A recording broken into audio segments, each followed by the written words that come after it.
नमस्ते हिंदुस्तान। आप सभी लोगों को आज के गणतंत्र दिवस की हृदय की गहराइयों से बहुत बहुत शुभकामनाएं। गणतंत्र दिवस जो हमारे लिए सिर्फ एक तारीख नहीं है, एक महापर्व है। लेकिन आज जिस तरीके का मंजर दिल्ली, हमारे देश की राजधानी के अंदर हमें देखने को मिला, वो बहुत ही शर्मनाक, वेदनाजनक और दुखदाई था। पूरे दिन से मैं आज मेरा मन बहुत खराब था, इसलिए मैं किसी भी विषय पर बात भी नहीं कर पाई, क्योंकि जिस तरीके के विजुअल्स लगातार टीवी पर चल रहे थे, सोशल मीडिया पर चल रहे थे, उनको देख करके ये लग रहा था कि हमारे देश के अंदर हमने कितने जयचंद पाले हुए हैं, कितने मीर जाफर पाले हुए हैं, जो एक भी मौका नहीं छोड़ते इस देश को तोड़ने का, इस देश को बदनाम करने का, इस देश में अराजकता फैलाने का। उनका सिर्फ और सिर्फ एक ही काम है, राजनीति के नाम पर, कि किसी भी प्रकार से बस इस देश में मासूमों पर गोलियां चलवाई जाए, लोगों को मरवाया जाए, दंगे करवाए जाए, तमाशे किए जाएं, देश की सरकार को गिरा दिया जाए, देश को अस्थिर कर दिया जाए, देश को इंटरनेशनल फोरम पर ले जाकर के बदनाम कर दिया जाए। किसान आंदोलन के नाम पर जिस प्रकार का तमाशा आज हुआ है, वो शर्मनाक नहीं है, वो शर्मनाक नहीं है, वो बहुत सीरियस बात है, बहुत सीरियस बात है। और मैं हिंदुस्तान की सरकार से निवेदन करना चाहती हूं कि जिन किसान नेताओं ने, जो किसान नेता बन करके जो इस पूरे आंदोलन को हाईजैक करके बैठे हुए हैं, और जिन्होंने आपको बकायदा अंडरटेकिंग दी थी, आपसे ये वादा किया था कि पीसफुल मार्च हम लोग करेंगे, ट्रैक्टर का कोई हिंसा नहीं होगा, उनको पकड़ा जाए, उनको गिरफ्तार किया जाए, क्योंकि तलवारें चली हैं। आज ट्रैक्टर से लोगों को कुचलने की कोशिश की गई, मार पिटाई हुई है। कौन सा झंडा आज आप लोगों ने वहां पर फहराया, आप मुझे यह बताइए जाकर के, कौन सा झंडा?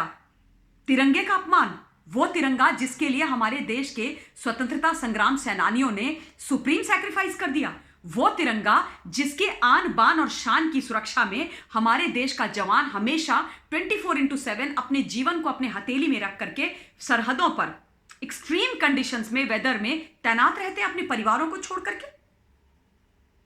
वो तिरंगा जिसके लिए हमारे देश की जो तीनों सर्विसेज हैं, पैरामिलिट्री फोर्सेज हैं, उसके जो वीर सैनिक हैं, वो जीते हैं, और जब शहादत उनकी होती है, मरते हैं, तो उस तिरंगे में लिपट करके अपने घर आते हैं। उस तिरंगे का खुलेआम आज अपमान किया गया किसान आंदोलन और किसान रैली के नाम पर। हमारे देश का किसान कभी भी अराजक नहीं हो सकता। इस देश में वो कभी भी देशद्रोही वाला न नकाब ओढ़ करके कोई कार्य कर सकता है, न अपने सपने में कोई कार्य कर सकता है। ये सिर्फ और सिर्फ ये राजनीतिक दल जो पॉलिटिकल बैंकरप्सी से गुजर रहे हैं, उनकी हरकतें हैं, उन्होंने किया है, और उनको शर्म आनी चाहिए। उन पर सख्त से सख्त कार्यवाही होनी चाहिए। आज मुझे दिल्ली दंगे जो एंटी-सीएए के नाम पर हुए थे, उसकी पुनरावृत्ति होती हुई दिखाई दे रही थी। दिल्ली के अंदर धारा 144 लग गई, छावनी में तब्दील हो गई है दिल्ली। शर्म आनी चाहिए इन लोगों को कि आम जनता को त्राहिमाम करके रख दिया है। और मैं आपको एक चीज और बता देना चाहती हूं, ये सेम चेहरे हैं, सेम चेहरे। ये बात मैंने अभी रिपब्लिक भारत पर डिबेट करते हुए भी बोली थी मिस्टर गोस्वामी को, कि जब भी देश के विरोध में किसी भी प्रकार के दंगे होते हैं, तो चेहरे वही रहते हैं। योगेंद्र यादव का, राहुल गांधी का, कुछ लेफ्ट के कुछ नेताओं का, कुछ ये जो पूरे लुटियंस कबाल जो है उसके कुछ प्रमुख चेहरे, यही लोग होते हैं। इन्होंने एक वेल थॉट आउट प्लान है इनके पास, जो बहुत समय से इन्होंने बना के रखा हुआ है। वो ब्लूप्रिंट है, उसको निकाल के ये स्टेप 1, स्टेप 2, स्टेप 3, स्टेप 4 इनके हैं, और स्टेप बाय स्टेप वो इसको इंप्लीमेंट करते रहते हैं। चेहरों में बदलता नहीं है। आप चाहे जेएनयू में टुकड़े टुकड़े गैंग के सामने की बात कर लीजिए, जब भारत तेरे टुकड़े होंगे इंशाल्लाह इंशाल्लाह के नारे लगे थे, कौन था वहां पर? राहुल गांधी, योगेंद्र यादव, ये अरविंद केजरीवाल, यही लोग थे। शाहीन बाग के समय पर कौन थे एंटी-सीएए के दंगे पर? किसने बोला था आर पार की लड़ाई होगी? सोनिया गांधी जी ने। कौन कांग्रेसी नेता जा करके बैठ जाते थे शाहीन बाग में? आम आदमी पार्टी के ताहिर हुसैन, उनके काउंसलर, वो मेन मुख्य व्यक्ति थे। उमर खालिद, योगेंद्र यादव, ये सारे लोग ही तो थे। और आज किसान रैली के नाम पर, किसानों के नाम पर जो लोग दंगा कर रहे हैं, वो कौन से नाम हैं?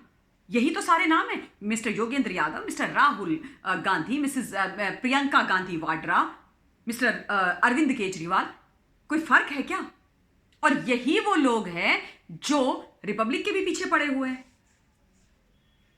जो लोग इस देश के पक्ष में, इस देश के हक में, इस देश की जनता के हक में खड़े होते हैं, सबसे पहले बड़े सिस्टमैटिक तरीके से ये उनको साफ करने की कोशिश करते हैं, उनको ध्वस्त करने की कोशिश करते हैं। तो ये इनकी मॉडस ऑपरेंडाई है। ये इनका कोई नया सोच नहीं है। ये सोच बहुत समय से चली आ रही है, क्योंकि इनको पसंद नहीं आ रहा है कि राष्ट्रवादी लोग आज मुखर होकर के बोल रहे हैं, देश के लिए खड़े हो रहे हैं, इकट्ठे हो रहे हैं, और इनको यह बात चुभ रही है। शर्म आनी चाहिए इन लोगों को, और सजा मिलनी चाहिए इन लोगों को।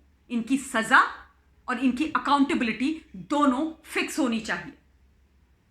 ये तमाशा नहीं चलेगा यहां पर। इतने दौर की बातचीत सरकार ने करी, अगर समस्याएं थी तो उनका तो समाधान दे दिया गया था ना, उनका निपटारा करने की तो बात हो गई थी। फिर ये क्या तमाशा चल रहा है?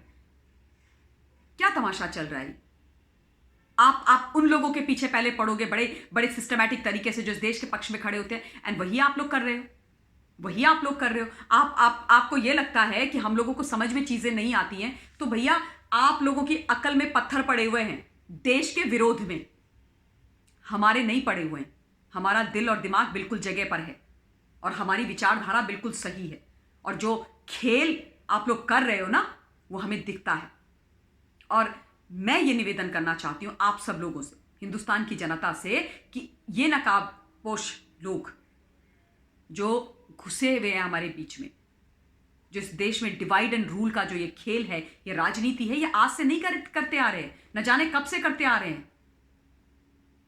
इनके हाथ में लगाम चली गई स्वतंत्र भारत की, और उसके बाद से दोहनी तो करते रहे हैं। क्या सोचा था हम लोगों ने कि ये हमारे देश को विकासशील से विकसित करेंगे, इस देश के अंदर एक ऐसा समाज खड़ा करेंगे जो एक्चुअली सबके लिए बराबर होगा, हर एक को बराबर मौके मिलेंगे। जो लोग देश के पक्ष में, देश के हित में बात करते हैं, वही लोग इस देश को आगे लेकर के जाएंगे। पर उल्टा हो गया ना, परिवारवाद आ गया, क्षेत्रवाद ये लोग लेकर के आ गए, डिवाइड एंड रूल इन्होंने करना शुरू कर दिया, क्या कहते हैं, धर्म के आधार पर। और उसके बाद देश को इतना बरगलाया, इतना भड़काया, इतना बरगलाया कि इतना कंफ्यूजन क्रिएट हो जाए कि लोग आपस में ही भिड़े रहें और ये अपनी राजनीति करते रहें। बस इन जितने भी तमाम ग्रुप हैं, चाहे किसान हो, चाहे माइनॉरिटीज हो, चाहे महिलाएं हो, केवल अपना वोट बैंक समझ करके वोट उनसे लेते रहो और दोहन करते रहो। तो ये जो गंदी सोच है, इस सोच को खत्म करना हमारी और आपकी रिस्पॉन्सिबिलिटी है। मुझे लगता है कि इस विषय पर हमें आगे भी बात करके अपनी जिम्मेदारी के साथ इस देश को इनके चंगुल से निकालना और इस देश को बचाना पड़ेगा, और अपनी जिम्मेदारी भी तय करनी पड़ेगी। इस वीडियो के लिए इतना ही। बहुत बहुत धन्यवाद। जय हिंद।